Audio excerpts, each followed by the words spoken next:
Everything in moderation, right? Isn't that what people say? Isn't that the advice that so many experts give? Don't live in one extreme or the other, but stay somewhere in the middle.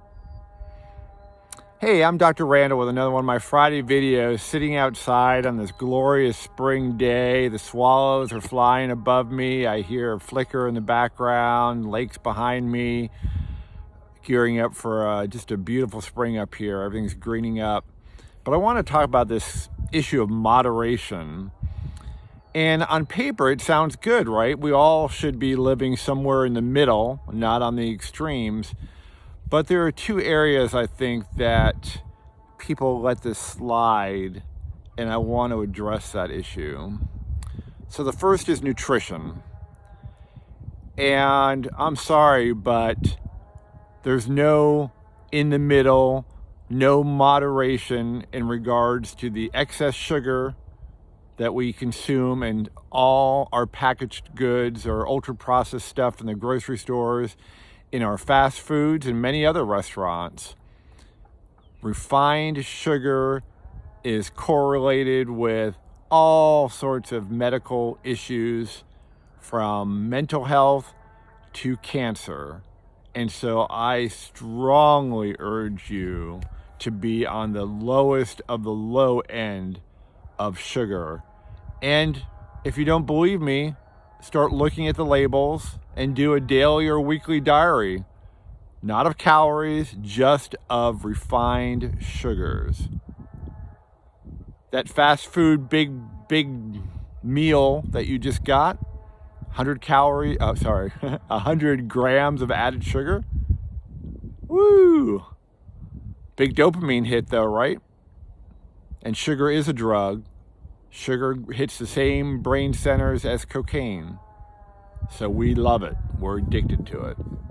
And the food companies know it. The other one with nutrition is seed oils. These were oils that were made for industrial use in machinery, not for us consuming them. And yet they are cheap, which means that all your fried foods are cooked in seed oil. And so many, again, of those processed foods in your grocery stores, in the restaurants, contain seed oils because they're cheaper. We should be using olive oil, avocado oil, coconut oil. Those are healthy oils. And then the second area where moderation doesn't make sense is self-medicating.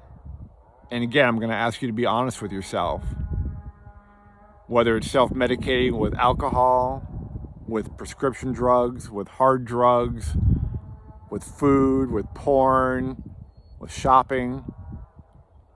We self-medicate because we don't want to deal with the trauma. So please, do not be self-medicating in moderation. Do not be self-medicating at all, ideally. But that takes a healing journey, and I encourage you to start that. So please, moderation in things like politics or other issues, but not in the food you eat, which is so crucial to your health, and not in the self-medicating, which so many of us do when we're suffering with trauma. All right? It's Dr. Randall wishing you a great weekend ahead. I hope wherever you are, you can get out in nature, get some of those fighting sides, get some calmness, do a little forest bathing, whatever it might take, even some hiking, whatever you want to do, but just get out there. All right, here's to healing. Please join the many of us that are on this healing revolution.